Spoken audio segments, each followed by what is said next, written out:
I'm joined today by Heather O'Neill, who is the lead of the staff physiotherapy service. And I'm going to ask her loads and loads of things to get the staff lots of information about how they can make the most of that service. Hi, Heather. Hello. Hello. Can you start off just by telling us a little bit about your background and how you came to get your role within the service? Yep.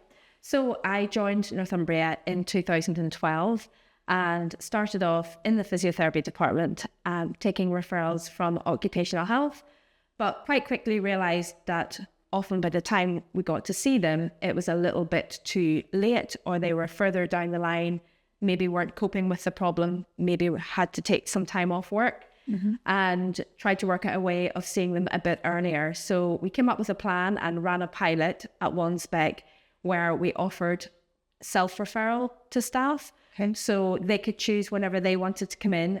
And really that resulted in people choosing to come in a lot earlier when the problem wasn't quite as severe, or they didn't have as many issues. And I guess as a consequence of that, identified that people needed less time off work and often needed less intervention as well, because if they're seen earlier, they were able to deal with it that bit quicker. And also, I suppose they took the responsibility in managing their problem within that as well. Yeah. So following that, we then developed the service further so that we could offer it trust-wide, and had funding then for 3 staff within the team over the years. We've been able to develop that, and we now offer clinics in Hexham, Wandsbeck, North Tyneside, Berwick, Alnwick and Ensec. And also for people who maybe can't travel for different reasons, we'll offer phone or video appointments as well. And we do also see management referrals from occupational health as well with anybody who has a musculoskeletal problem. Fantastic. So you kind of, right from the start, were taking a preventative approach, rather than reactive. So what are the main reasons at the moment that you're seeing staff coming into your service? So staff can refer really with any musculoskeletal problem. It doesn't have to be related to work. So we see a real wide range of issues. You know, someone could have just gone over on their ankle, walking the dog, or maybe fallen and broken their wrist. We might see them after that. We do obviously see a lot of people with back pain, neck pain and shoulder pain, but what's really nice about the role is it is very varied, and we do see a wide range of issues. Yeah, and do they tend, those back, neck and shoulder things, do they tend to be laptop related, work related? Or? They can be related sometimes to sitting a lot, yes, which isn't always the healthiest thing to do. Where we come in, working together, hopefully getting people up and about and a bit more active. So are there any staff groups that you kind of see in particular that are more vulnerable to getting these MSK issues? I think probably just what you've mentioned there, people who sit all day and really are much less active and really don't move a lot. I think we all use computers a lot more. Definitely. Clinical staff now use computers all day when they previously wouldn't have. And we all know that sitting still isn't really that good for us, but sometimes our jobs, you know, dictate that we do sit still with Teams calls back to back. So I think people need to really try and, I suppose, think about their day and try and plan it so that it does add a little bit more movement into it. Yeah. And doing exercise outside of work can really help, but it still doesn't fully negate the effects of sitting all day and not moving. Yeah. And I think a lot of people kind of have that misconception that if you're in a job where you're on your feet all day, you might be more prone to having back problems, but potentially it's the other way around. More active. So in terms of taking that preventative approach, is there anything, you've obviously already mentioned exercise, but anything specific you can advise staff to do to prevent possibly getting MSK problems? Any resources that you Well, I think based on the movement and the activity, sometimes trying to think about your role and what you do throughout the day. So for instance, if you have a very sedentary job and you might send some letters to the printer, rather than waiting to print all your letters and then go and get them maybe every 4 or 5, get up from your seat and go and get them. So you have what we call natural breaks built into your day. Going to get water, keeping hydrated is really good. Sometimes people say that's going to make them go to the toilet more, but that's good. That's going to make them move again. That's another natural break as well. Other factors, again, eating a balanced diet, trying to keep your weight down, stopping smoking can have a really big effect on your health and also on your musculoskeletal system too. Keeping yourself nice and strong. Yeah, that's where you guys come in, but also, you know, there's things that people can do at home as well, and I'm sure you can advise on that. Yeah. A good night's sleep goes a long way. Oh, what's one of those? Yeah, I know. We all know it, don't we, how much better it makes you feel, but the effect that it can have on your health as well is really significant.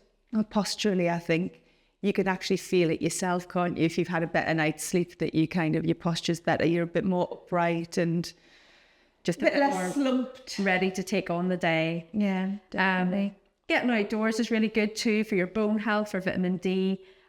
Trying to exercise regularly, obviously, and that's again where you guys can come in. Yeah. And keeping your balance. You know, a lot of people as we get older tend to say, "Oh, my balance is really poor."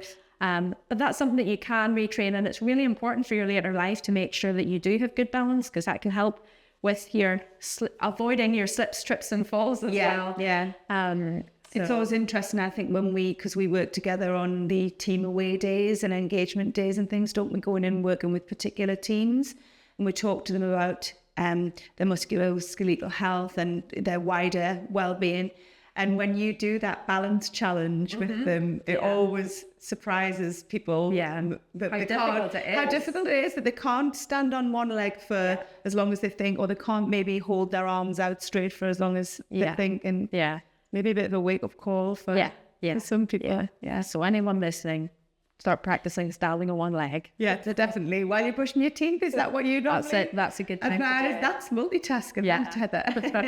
So if all of those lovely preventative things don't work, the things that we can help with and your team can help with, and if you do encounter an MSK issue, how can staff access the service? What's the referral process? Sure. It's really easy. So you can either go on the intranet if you're at work, look under P for physiotherapy, and that will take you straight to the staff wellbeing portal and to the online referral form. And if you fill that in, that comes straight through to us.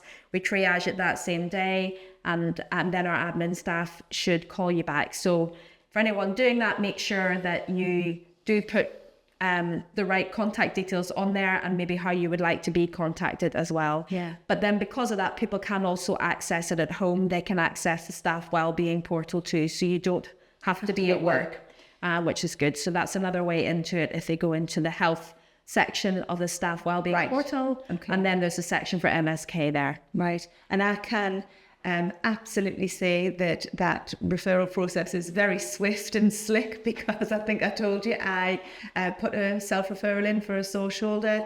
I got contacted within a few days and my shoulder was healed before the appointment. Oh, well, even better. Better. Yeah, I couldn't... Bit of self-management, that's good. Sometimes just the way, isn't it? So the dreaded question about all of our services, I suppose, within the NHS at the moment is, what is the current wait time for staff to be seen? Yeah, well, we actually don't have a wait time. So you can be seen within a few days. We don't have a waiting list as such. So it might depend where you want to be seen and people fitting that in with where they're working. We do run clinics up at Berwick, but they're less frequent than what they might be, say, at North Tyneside, Walensbeck or Hexham. So people can get an appointment really quite quickly. And that's the whole idea of it, I suppose, is that they can get advice and hopefully learn how to manage that and get on with their normal life and all the things they enjoy doing. It is a fantastic service. I've been lucky enough to sit in as part of the work with the wellbeing team and kind of see you guys hands-on working, and it is a fantastic resource for staff, which means that they don't have to sit on a waiting list outside of the trust. So you work closely with our team, with my colleague Kaylee, on the Safe Fit and Well scheme. Do you want to tell us a little bit about your involvement in that scheme? Yeah. So this is a new service that we've been piloting. I think in physiotherapy, we get people to the stage, hopefully where they're able to start doing some of their more normal functional tasks at home, and maybe starting to be at the stage where they can exercise as well. So I guess rather than giving them the advice and education to maybe say, go to the gym or try and do this exercise at home. Sometimes people need a little bit more hand-holding with that, or sometimes they've never been to a gym situation, or they've never even exercised themselves. So the Safe Fit and Well is really a program that we can refer to you guys for people who maybe need that extra bit of support, or maybe they've had an injury that they need that little bit more monitoring with.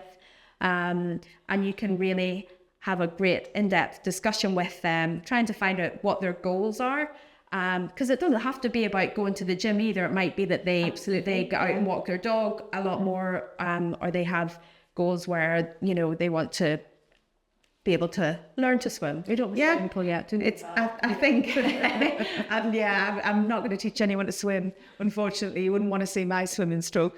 But I think it is a fantastic scheme in that they'll come and work with instructors who are what we call exercise referral instructors, GP referral instructors, so that they can be referred by other health professionals like yourself, and they've got a kind of a higher level of training than your average gym instructor would have if you just kind of walked into your local gym. So you know that it's called Safe Fit and Well. You know that you're in safe hands. Absolutely. And we have confidence referring onto you as well, and we know that it can have such great health benefits to people, improving their mental health as well as their physical health as well. Absolutely. We just recently started to take referrals from the staff psychology service as well as the staff physio service. So we are doing a little bit more work around how exercise can benefit your mental health as well. As occupational health, and occupational health, we're going to be busy, hopefully. But you know, we've got the capacity, and hopefully these referrals will keep coming in, and it's so nice. I think when, you know, Kaylee signs somebody off and then the week later you see them coming into the gym of their own accord, somebody who maybe had been really, really nervous, or like you say, had an injury and just needed an extra bit of support, and to see them kind of exercising independently is fantastic. Great. Brilliant. Well, it's like I say, it's a fantastic service, and staff hopefully listen to this will feel really, really lucky to have it as a resource and have all your team's expertise. Before I let you escape from this recording, I'm going to ask you the question that I ask everyone who comes on the podcast, and that is, what do you do for your own well-being? Well, I guess I like being outdoors, but I do like to be warm when I'm outdoors, so that might be weather dependent, but I do like doing activities outdoors. I like any exercise really, but mostly I like netball. And because I like playing netball, playing it in a social team. And to be better at netball, then I want to be fit. So it kind of, that helps me keep fit during the week, because I want to be able to, you know, run around a netball court without it's a means to an falling end, over at the end of it. Can I guess what position you play? Actually, I play a few different ones, but I'm more attack really. I would have said a centre or a wing attack. I'm not fast enough for a centre, no. So I do like a wing attacker. Brilliant, excellent. Oh well, thank you so much for coming along and chatting to us. Thank you very much, everybody, for listening at home. Please make sure that you like and subscribe so that you don't miss any future episodes.